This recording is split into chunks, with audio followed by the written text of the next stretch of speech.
Technique de cuisine deuxième année, action. Je commence par la réalisation du biscuit Joconde. Pour cela, dans le bol de mon robot, je mets le sucre glace et la poudre d'amande.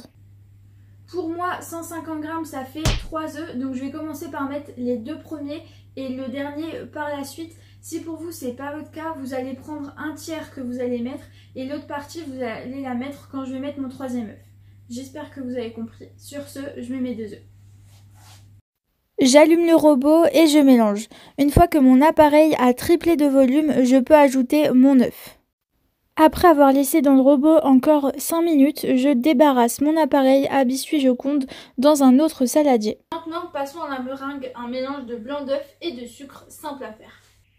Dans le bol du robot, je mets les blancs d'œuf et je fais fouetter à petite vitesse.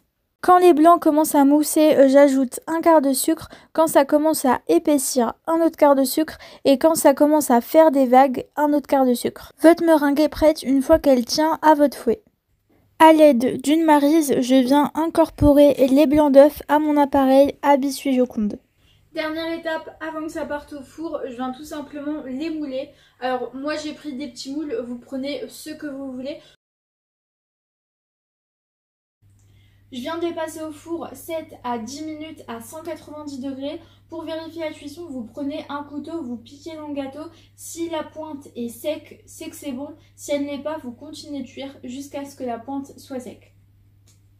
Ici, tu as le résultat des biscuits Joconde et maintenant tu peux voir l'intérieur comme c'est moelleux. Et là, tu as la petite recette que j'ai fait bien sympathique.